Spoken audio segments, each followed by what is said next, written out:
Kompas Petang kembali masih bersama saya Sini Permadi. Saudara, di tengah isu PKS akan bergabung dengan Koalisi Indonesia Maju dan ketidakpastian pencalonan Anies Baswedan, Presiden PKS Ahmad Syahiku membocorkan hasil musyawarah Majelis Syuro PKS. Presiden PKS Ahmad Syahiku mengatakan telah berkomunikasi dengan Presiden terpilih Prabowo Subianto. PKS telah lama menjalin hubungan dengan Prabowo di Pilpres 2014 dan 2019.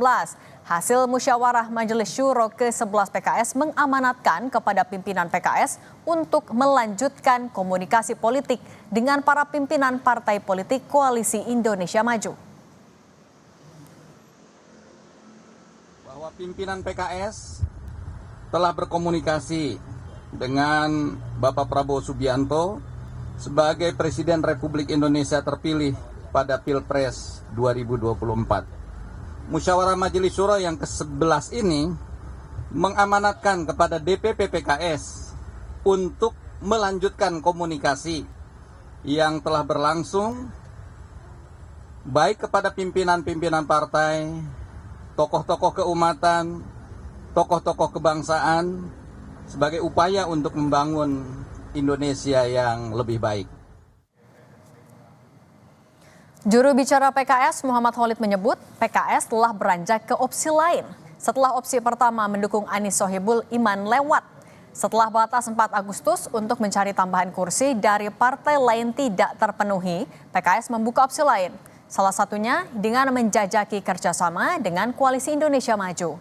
Meski koalisi dengan Kim masih dikaji, Khalid bilang komunikasi PKS dengan Anies Baswedan masih berjalan. Sedang menjalin penjajakan, ya, hal-hal apa yang bisa kita sinergikan terkait bagaimana Indonesia ke depan. Terkait pasangan aman itu berakhir sampai tanggal 4 Agustus, ya. Tapi sampai detik ini kita masih juga membangun komunikasi dengan Mas Anies dan opsi yang kedua sudah berjalan saat ini. Ya, tapi ketika tenggat waktu 4 Agustus itu sudah lewat, maka opsi kedua inilah yang ingin kita kaji, kita bahas dan kita perdalam. Itulah kemudian pimpinan kami berkomunikasi dengan pimpinan partai politik lainnya termasuk dengan Koalisi Indonesia Maju. Kalah di Pilpres 2024 tak menyurutkan langkah mantan Gubernur Jakarta Anies Baswedan kembali maju Pilgub Jakarta kedua kalinya. Mengantongi elektabilitas tertinggi sejumlah lembaga survei, Anies yang pertama meraih sokongan politik di panggung Pilkada Jakarta. 12 Juni lalu, DPW PKB Jakarta resmi mendukung Anies sebagai calon tunggal Gubernur Jakarta. Kalau Jakarta ingin benar-benar rapi, Jakarta ingin benar-benar dalam artian masyarakat bawahnya senang, bahagia, tiada lain pilihan PKB kepada Anies. Ini bukan kampanye. Ini faktor kenapa PKB itu mendukung Bapak Anies Baswedan. 20 Juni, PKS menyusul memberi dukungan untuk Anies. Beda dengan PKB, PKS mendeklarasikan Anies maju Pilgub sepaket dengan Sohibul Iman.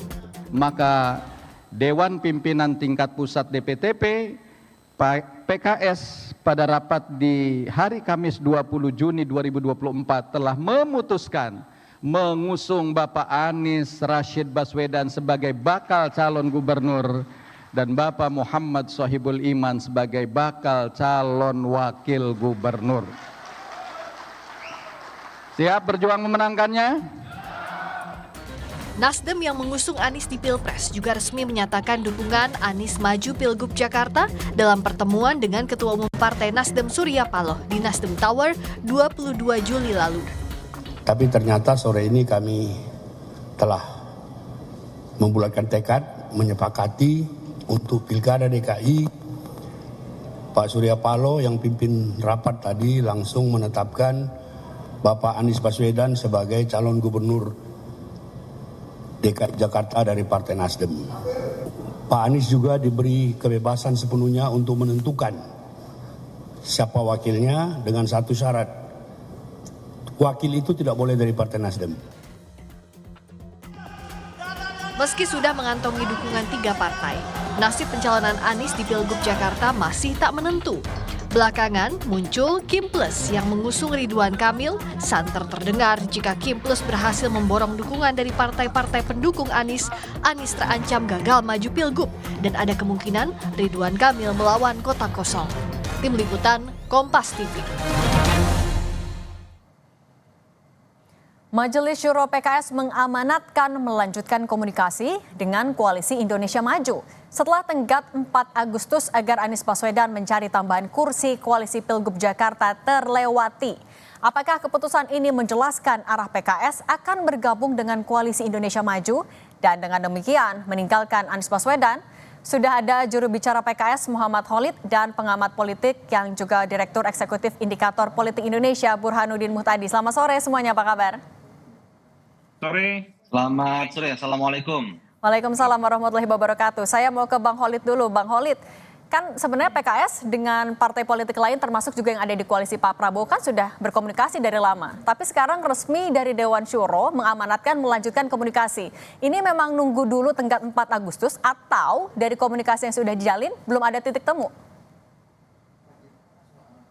Ya, tadi konteks terkait keputusan musyawarah Majelis Syuro yang ke-11 adalah berkomunikasi dengan Presiden terpilih Bapak Prabowo Subianto untuk membahas masalah-masalah kebangsaan, masalah-masalah Indonesia ke depan. Jadi memang konteks musyawarah Majelis Syuro ini kita berpikirnya adalah dalam skala nasional dan situasi politik internasional. Tidak secara khusus dalam terminologi Pilkada DKI Jakarta. Dan tentu membangun komunikasi itu diperintahkan kepada seluruh pimpinan partai politik, bukan hanya dengan Koalisi Indonesia Maju. Tentu dalam konteks Pilkada Jakarta, salah satu opsi yang sedang kita susun di kerangka kerja kita yang kedua adalah kita membangun komunikasi, salah satunya adalah dengan Koalisi Indonesia Maju. Tapi tujuan untuk melanjutkan komunikasi kalau nggak membahas soal pilkada juga, apa dong Bang Khalid? Ya, banyak hal yang sedang kita bahas ya. Tukar pikiran kan sudah lama nih, pimpinan PKS dan Pak Prabowo Subianto tidak berkomunikasi secara khusus ya terkait Indonesia ke depan, pembangunan Indonesia ke depan. Saya pikir itu adalah hal yang sangat bagus ya, komunikasi antar pimpinan partai dengan Pak Prabowo Subianto sebagai presiden yang terpilih. Oke, kalau Mas Burhan membacanya amanat dari Dewan Syuro PKS, iakah hanya seumum itu atau ada lagi yang sebenarnya dimaksudkan? Ya, saya kira apa yang kita saksikan belakangan ini itu menunjukkan indikasi kuat PKS mundur secara teratur terkait dengan pencalonan Anies sebagai calon gubernur DKI Jakarta. Dan indikasinya banyak, bukan sekedar komunikasi antara pimpinan PKS terutama dari Majelis Syuro dengan Pak Prabowo, tetapi beberapa wilayah sudah menunjukkan PKS mendukung atau berkoalisi dengan Gerindra, dengan Kim secara umum ya. Misalnya di Sumatera Utara, PKS sudah resmi memilih Mas Bobi sebagai calon gubernur. Kemudian ada juga koalisi dengan Gerindra di Banten dan di beberapa tempat yang lain. Jadi semacam preteks menuju apa yang kita akan tunggu terkait dengan keputusan PKS di Jakarta. Di Jakarta lebih kompleks. Pertama karena kita tahu ya PKS menang di pilkada di Pileg 2024 kemarin bulan Februari, tetapi PKS tidak mampu mengusung calon sendirian. Dan saat yang sama PKS relatif lebih maju dibanding partai lain karena secara resmi sudah mendukung paket aman Anies dan Sohibul Iman. Tetapi belum cukup kursinya. Ini yang saya sebut kompleksitas yang dihadapi oleh PKS. Di saat yang sama, Anies juga keberatan untuk mencari mitra koalisi tambahan. Dan itu terlihat dari maju mundurnya PKB maupun Nasdem.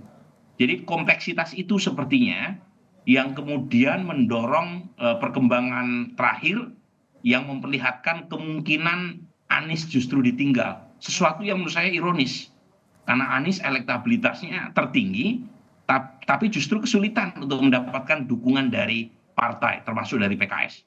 Oke, Bang Khalid, tenggat waktunya kan Ya. udah lewat 4 Agustus dan amanat dari Dewan Syuro kan juga menjalin komunikasi dengan Pak Prabowo. Tapi kenapa sampai saat ini PKS juga masih kekeh, ya kami masih akan menjalani komunikasi juga dengan Mas Anies. Ketegasan soal nasib Pak Anies akan disampaikan kah? Jadi kita memiliki tadi saya sampaikan 2 kerangka kerja. Kerangka kerja yang pertama adalah kita mengusung Anies Sohibul Iman, dan itu dalam kerangka kerja itu dibuat term and condition 25 Juni sampai 4 Agustus. Sekarang kita memasuki kerangka kerja yang kedua, yakni kita membuat opsi lain di luar opsi yang pertama. Opsi yang kedua ini salah satunya kita membangun komunikasi dengan Koalisi Indonesia Maju. Tentu membangun komunikasi tidak harus dibatasi. Setelah kita opsi kedua kita kaji, kita bahas, opsi yang pertama langsung kita tidak kita lihat tengok lagi, tidak seperti itu. Tapi saat ini kita betul-betul pimpinan mengkaji, membahas secara mendalam opsi kedua, kerangka kerja kedua, untuk kita lihat skema apa yang terbaik buat warga Jakarta. Dan inilah yang ingin kita terus dorong. Tadi amanah dari Majelis Syuro adalah untuk salah satunya membangun komunikasi, bukan hanya Jakarta sebenarnya. Kalau kita lihat, ini kita sedang pilkada serentak kan. Pilkada serentak itu lebih dari 500 pilkada. Kita banyak sekali berkoalisi, ya. Bukan hanya dengan partai yang kemarin berkoalisi di Pilpres, ya. Dengan beberapa anggota partai di Koalisi Indonesia Maju di beberapa tempat kita juga sudah berkoalisi, ya. Misalnya di Sumatera Barat dan sebagainya. Jadi kita melihatnya di konteks yang lebih luas. Jadi kalau Majelis Syuro ini pembahasannya bukan hanya satu wilayah, misal di Jakarta saja, tapi kita perspektifnya secara luas, secara nasional, kita melihat komunikasi yang bagus dengan seluruh pimpinan partai itu sangat baik. Karena kita akan membangun banyak titik temu, banyak kebutuhan untuk saling support dalam menggenapi tiket untuk kita bisa berlayar. Oke, kalau Mas Burhan melihatnya, saat ini arahannya adalah menjalin komunikasi dengan koalisi Pak Prabowo, tapi Pak Anies juga saat ini masih ditahan, masih dijaga komunikasinya. Ini menandakan apa? Apakah ada 2 faksi yang berseberangan sebenarnya di internal PKS? Menurut saya menunggu waktu juga, karena kan masih ada berapa waktu sampai 27-29 Agustus ya 2024. Jadi segala kemungkinan masih terbuka, tetapi per hari ini sepertinya langkah PKS untuk merapat ke KIM itu jauh lebih besar ketimbang PKS menjalin koalisi sendiri untuk mengusung Anies. Indikasinya cukup banyak, selain tadi beberapa tempat di mana PKS sudah menjalin koalisi dengan KIM, tapi saat yang sama ada lontaran inisial S yang disebut sebagai pendamping Ridwan Kamil oleh Erlangga Hartarto, Ketua Umum Partai Golkar. Dan S di sini sangat besar kemungkinannya menunjuk pada tokoh PKS. Kemungkinan Suswono. Nah, kalau misalnya itu yang terjadi, ya, menurut saya Ridwan Kamil maupun PKS tidak perlu khawatir kalau misalnya Anies sekalipun dapat tiket. Karena dukungan PKS kepada paket KIM itu luar biasa menohok elektabilitas Anies. Karena ada overlap antara basis pendukung Anies dengan PKS. Jadi saya sendiri termasuk orang yang berharap Anies bisa berlayar tanpa atau dengan dukungan PKS. Tapi kalau Mas Burhan melihatnya sebenarnya pola politiknya dari PKS untuk di Pilgub Jakarta seperti apa? Memang seperti ini, menyiapkan 2 opsi jelang detik-detik terakhir pendaftaran? Kan bukan hanya PKS yang seperti itu ya. Partai-partai kita pada umumnya kan punya semacam multiple skenario. Dan itu suatu hal yang wajar. Menjadi kurang wajar buat PKS karena banyak hal. Pertama, PKS sudah terlalu maju untuk urusan pencalonan Anies. Terlepas soal ada deadline tanggal 4 Agustus. Saya sendiri baru tahu ada term of condition semacam itu ya. Tetapi dari sisi komunikasi publik, PKS dianggap sudah mendukung Anies. Soal apakah ada syarat di belakang layar, belakangan baru kita tahu. Yang kedua, karena konstituen PKS ya, itu hampir 90% mendukung Anies dalam survei kami ya, di indikator terkait dengan survei peta elektoral jelang Pilkada DKI Jakarta, DKJ Jakarta. Jadi memang ada hal yang sangat khusus terkait dengan konstituensi PKS yang secara elektoral sudah punya preferensi ke Anies. Nah, pertanyaan berikutnya, kalau misalnya PKS tiba-tiba mundur teratur, selain tentu saja tidak mudah, juga harus menjelaskan mengapa pilihan PKS seperti itu. Sesuatu hal yang menurut saya tidak mudah ya buat PKS untuk menjelaskan kepada basis akar. Oke, nah Bang Holid, kalau dari PKS pertimbangannya bagaimana? Apakah PKS sebagai partai politik yang pertama dan juga artinya satu-satunya sekarang sudah resmi mengusung Pak Anies elektabilitasnya paling tinggi, PKS juga sudah dapat kotel efeknya untuk di Pilkada Jakarta, di Pileg maksud kami. Apakah tidak sayang juga untuk melepaskan Pak Anies? Jadi keputusan PKS itu yang sudah definitif adalah karena PKS partai pemenang di Jakarta, maka PKS mewajibkan kadernya maju sebagai calon gubernur atau maju sebagai calon wakil gubernur di DKI Jakarta. Jadi itu keputusan definitif dari PKS. Dan kapan akan memberikan kemudian keputusannya? kita memiliki kerangka kerja yang pertama. Kerangka kerja yang pertama tadi yang disebutkan, kita adalah mendukung Anies Sohibul Iman atau pasangan aman. Namun kalau kita lihat kerangka kerja yang pertama ini kan tidak running well, tidak berjalan sesuai yang kita harapkan. Sampai detik ini belum ada satupun partai yang secara official tertulis memberikan SK rekomendasi untuk majunya Mas Anies. Nah, karena di kerangka kerja yang pertama ini tidak running well, tidak berjalan dengan baik, maka pimpinan PKS memutuskan untuk membuat kerangka kerja yang kedua. Kerangka kerja kedua ini hal yang wajar. Kenapa? Ketika plan yang pertama ini tidak ada progres, tidak ada perkembangan, kemajuan, tidak ada kejelasan, maka dibuatlah kerangka. Oke, tapi Bang Holid artinya kapan berarti PKS akan tegas menyampaikan sikapnya? Nah, tentu kita akan kaji nih, komunikasi sedang berjalan.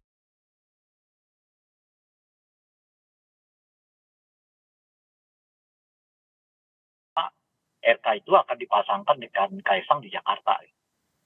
Oke, tapi kalau Anda membacanya dengan pola memasang spanduk dan disebar di beberapa titik dengan konteks berada di wilayah Jakarta, apakah ini langkah komunikasi yang tepat di bagian awal begitu? Kalau lihat di pola spanduknya sih menurut saya enggak ya. Karena itu terlalu kuno ya untuk warga Jakarta pola dan model yang seperti itu. Nah, dan menurut saya objek yang mereka target juga adalah objek yang justru kritis terhadap Kaisang gitu ya. Nah, oleh karena itu mungkin pola-pola seperti itu akan efektif misalnya di gang-gang dia di Jakarta gitu ya. Atau di tempat-tempat memang secara ekonomi dengan pendidikan itu nggak terlalu tinggi gitu. Tapi kalau pola-pola yang mereka pakai sekarang di jembatan-jembatan, di jalan-jalan utama gitu ya, saya kira itu pola yang terlalu kuno untuk warga Jakarta gitu. Oke, Mbak Sheryl, sejauh pemahaman Anda, ini siapa yang mengkoordinir pemasangan spanduk ketua umum sampai bersebar cukup banyak belakangan ini di Jakarta? Ya, terima kasih ya. Kami diberi kesempatan untuk menjelaskan. Satu, kalau kita lihat spanduknya itu tidak ada logo PSI. Jadi memang bukan dari PSI yang mengeluarkan spanduk-spanduk itu. Dan kita lihat Kaisang 2024 tadi itu ya, 2024-2029. Ini kan hanya nama saja ya. Saya rasa ini memang justru menarget orang yang kritis. Karena tidak memasang lagi wajah atau foto. Karena kita tahu orang Indonesia itu konon katanya senang melihat visual gambar daripada membaca. Hanya sekedar kata-kata. Jadi saya lihat ini justru desainernya ini sepertinya menarget orang kritis atau percaya bahwa pemilih di DKI itu kritis dan senang membaca begitu. Jadi ini kembali saya tegaskan ini bukan dari PSI spanduk-spanduk ini, tapi ini menunjukkan memang ada gerakan dari akar rumput, ada kelompok-kelompok atau komunitas yang memang menginginkan Mas Kaisang ini untuk maju berlaga. Karena memang sudah sekitar 2-3 bulan ini banyak sekali yang seakan-akan terus menanyakan Mas Kaisang ini mau maju nggak? Yang jelas kalau memang masyarakat menginginkan Mas Kaisang ini akan siap berlaga untuk pilkada. Tapi di sisi lain, setahu kami nih, istrinya kan baru diterima untuk melanjutkan master degree di Amerika ya. Dan Mas Kaisang dalam waktu dekat ini akan mendampingi istri. Jadi terkait pilkada ini kita belum sampai pada titik titik keputusan akhir, semua masih cair. Tapi seperti tadi Mas Gibran katakan, semua itu tergantung masyarakat. Dan kalau tadi misalnya Mas Ciko Hakim dari PDIP mengatakan bahwa ya surveinya cuma 1%, mungkin saya bisa mengutip juga survei dari Indikator. Beberapa waktu yang lalu saya diundang sebagai penanggap di survei Indikator yang dikeluarkan ya. Itu popularitas Mas Kaisang di DKI itu sudah mencapai 90,6% dengan tingkat kedisukaan 51,6% disukai. Nah ini aja Mas Kaisang belum kampanye apa-apa, belum kampanye sama sekali loh. Apalagi kalau Mas Kaisang betul-betul sudah memutuskan akan maju pilkada di daerah mana. Saya rasa surveinya bisa melejit.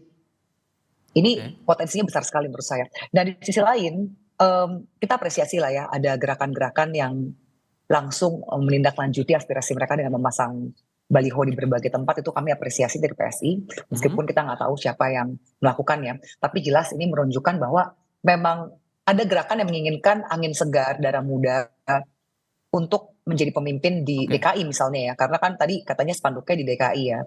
Begitu sih kalau dari saya. Tapi kalau melihat dari sikap yang muncul di permukaan seperti itu ditambah dengan data elektabilitas dan popularitas yang berkembang sekarang, Mbak Sheryl, ini posisi sikap PSI ini apakah akan tetap menyodorkan nama Kaisang untuk maju di Jakarta atau Jawa Tengah atau gimana posisinya sebetulnya?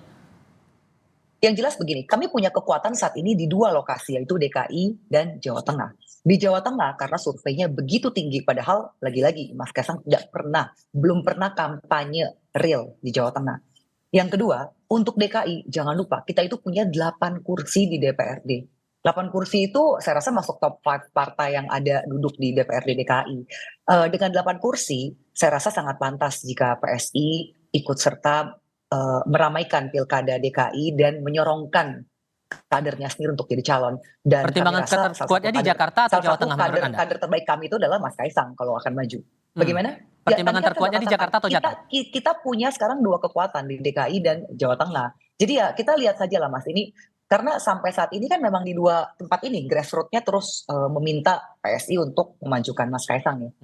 Oke, Bung Rey, kalau kita tarik lagi ke belakang momen Pilpres waktu itu Kaisang juga, nama Gibran Raka Buming Raka awalnya tidak dijagokan begitu, tapi belakangan muncul namanya untuk diusung dan akhirnya menang. Apakah Anda menangkap polanya ini juga akan sama terhadap Kaisang di pilkada kali ini? Makanya sebetulnya nggak terlalu penting lihat angka-angka itu. Mau elektabilitasnya 1%, 2%, 3%, 5%, ya kan seperti Sheryl tadi mengatakan kami punya kekuatan di Jawa Tengah dan di Jakarta, nggak terlalu penting. Yang penting itu Gibran dan Pak Jokowi mau.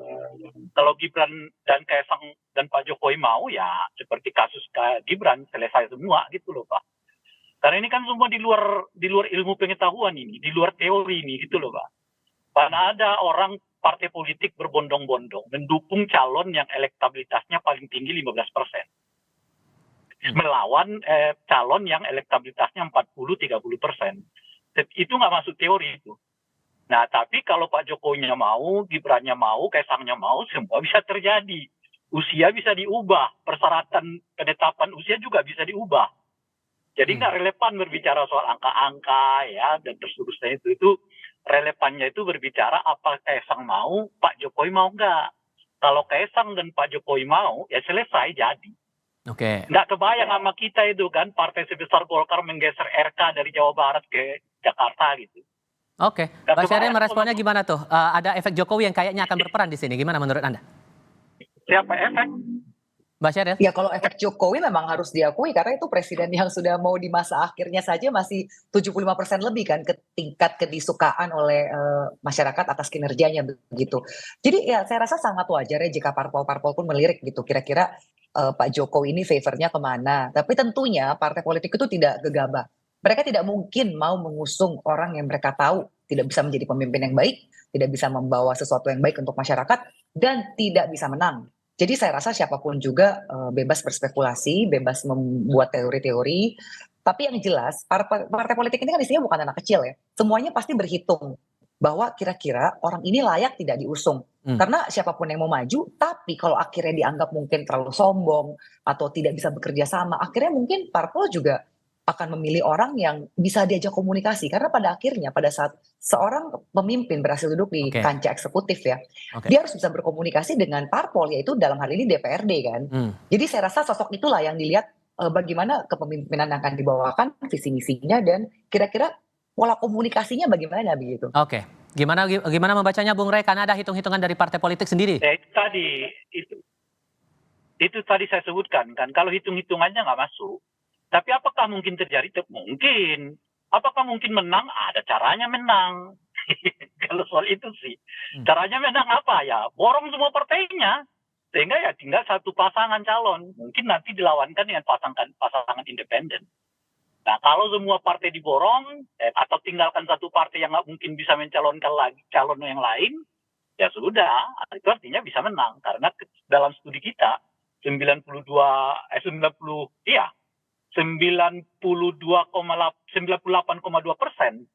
ya calon tunggal itu pasti menang. Ya, dan tingkat kemenangannya 60%. Nah, strateginya pakai itu.